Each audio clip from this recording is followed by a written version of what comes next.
নাপিতাছড়া বাংলাদেশের চট্টগ্রাম জেলার মীরসরাই উপজেলায় অবস্থিত সবচেয়ে সুন্দর ঝর্ণাগুলোর একটি। আজ তুলে ধরব নাপিতাছড়ার অপার প্রাকৃতিক সৌন্দর্য। কিভাবে যাবেন তার সমস্ত বিস্তারিত জানতে ভিডিওটির শেষ পর্যন্ত সাথেই থাকুন। বৃষ্টিকে উপেক্ষা করেই রাত 11টার সময় আমরা চট্টগ্রামের উদ্দেশ্যে রওনা হই। প্রায় সারা রাতে বৃষ্টি ছিল। আপনারা চাইলে বাস অথবা ট্রেনের মাধ্যমেও চট্টগ্রামের সীতাকুণ্ডে চলে আসতে পারবেন। সকালে বড়তাকিয়া বাজারে পৌঁছে আমরা সকালের নাস্তাটি সেরে ফেলি। সকালের নাস্তা শেষ করে আমরা নয়াদুয়ারিয়া রোড ধরে এগোতে থাকি নাপিতাছড়া ট্রেকিং এর উদ্দেশ্যে।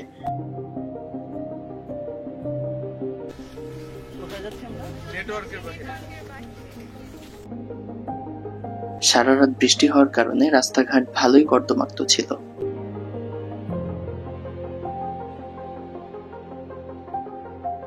সীতাকুণ্ড রেল স্টেশন থেকে আপনারা এই রেল লাইন ধরেও এখানে চলে আসতে পারবেন।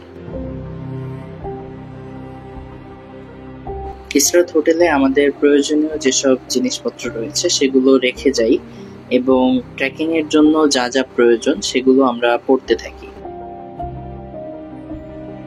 আমাদের গাইড শরীফ ভাই আমাদের ট্রেকিংকে আরো সহজ করার জন্য বাঁশের মাথাগুলো কেটে দিচ্ছেন। মীরসরাই অথবা সীতাকুণ্ডের সকল স্থান ভ্রমণের সময় অবশ্যই আপনারা একজন গাইড সাথে রাখবেন। আমাদের গাইড শরীফ ভাইয়ের নম্বরটি নিচে ডেসক্রিপশন বক্সে দিয়ে দিচ্ছি। নাপিতাছড়ায় প্রবেশের পূর্বে আপনাকে এখান থেকেই টিকিট কাটতে হবে। হ্যালো গাইস, আমি নাপিতাছড়া গাইড শরীফ। এখন আমি যে জায়গা আছি এটা হচ্ছে দেন জিরিপথ কাউন্টারের সামনে। এটা হচ্ছে আপনার এখানে 20 মিনিট বৃষ্টি হলে এটা পুরোটা পানি হয়ে যায়। আর এখানে যত লোকজন পাকনামি করে সবগুলো এখানে মারা গেছে নাপিতাছড়ায়। আর ইনশাআল্লাহ সামনে দেখা হবে, কথা হবে সামনে।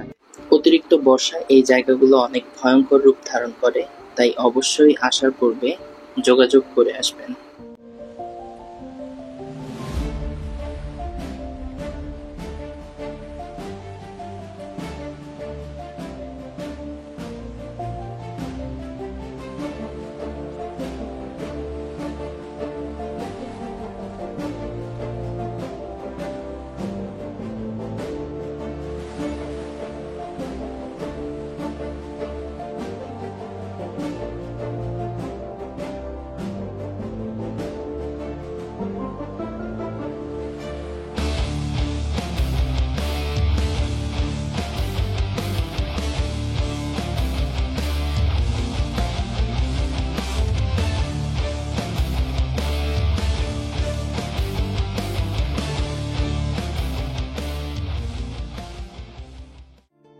নিঃশব্দ পাহাড়, সবুজে মোড়ানো অরণ্য আর পাহাড়ি ঝর্ণার কলকল শব্দ।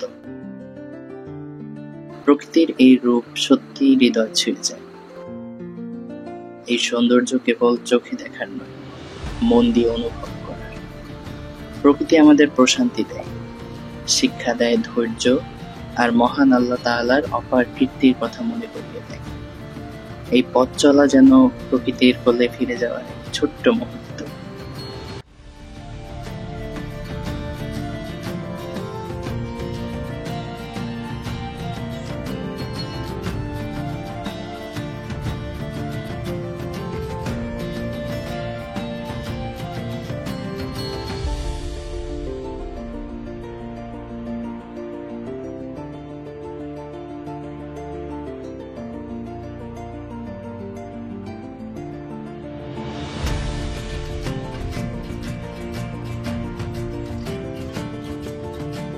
মূলত অফিসের কলিগরা মিলে ট্যুরে গিয়েছিলাম।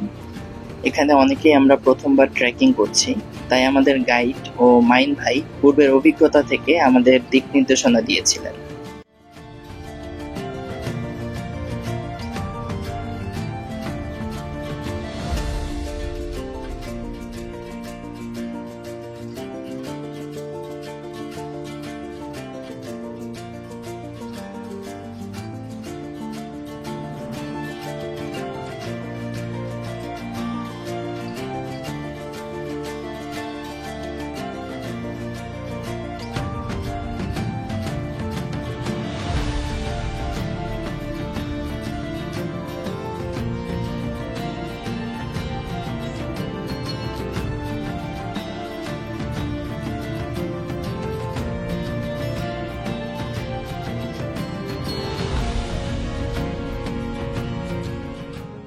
এখন আমি যে জায়গায় আছি এটা হচ্ছে টুপিকাটা কূপ। এই কূপে যত লোকজন মারা গেছে সবাই পাকনামির কারণে, যে পাকনামি করার লোকগুলো এখানে মারা যায়। অলরেডি 70 ফিট গভীর 7 জন লোক মারা গেছে এই কূপে পাকনামির কারণে। নাপিতাছড়া ট্রেইলে এটি সবচেয়ে ভয়ঙ্কর ও ঝুঁকিপূর্ণ। সাঁতার জানা থাকলেও এখানে না নামাটাই শ্রেয়।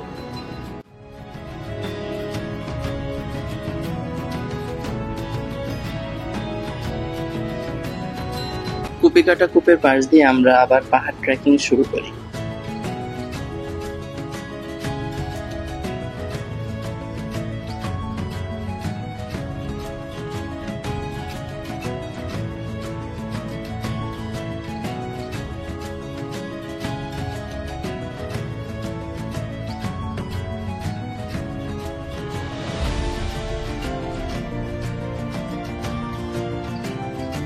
পাহাড়টি কিছুটা খাড়া থাকায় প্রথমবারের অভিজ্ঞতায় উঠতে বেশ কিছুটা সমস্যা হচ্ছিল।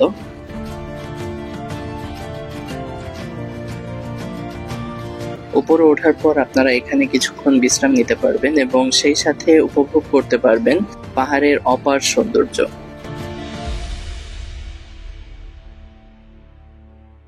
কিছুক্ষণ বিশ্রাম নিয়ে আমরা আবারও চলতে থাকি, তবে এখন যে পথটি দিয়ে যাচ্ছি সেটি খুবই সরু এবং তার পাশে রয়েছে একটি গিরিখাত।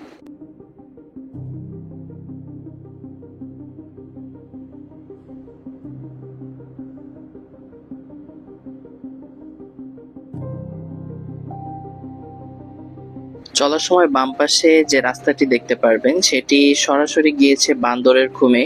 আমরা সময় স্বল্পতার কারণে সেখানে যেতে পারিনি।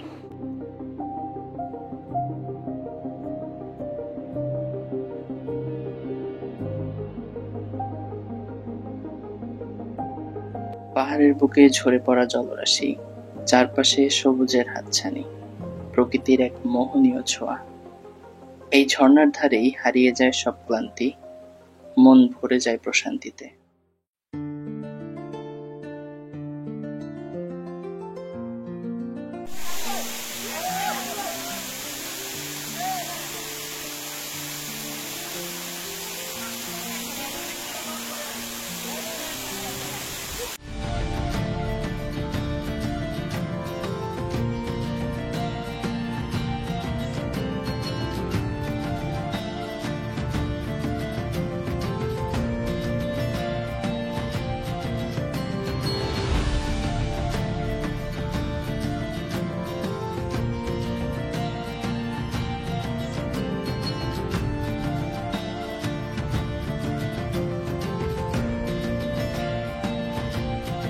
নাপিতাছড়ার সবচেয়ে ফেমাস ঝর্ণাটি ট্রেকিং শেষ করে আমরা ফিরে যাচ্ছি।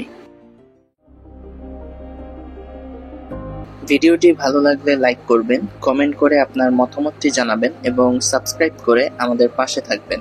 দেখা হবে নতুন কোনো ভিডিওতে। ততদিন পর্যন্ত ভালো থাকবেন। আল্লাহ হাফেজ।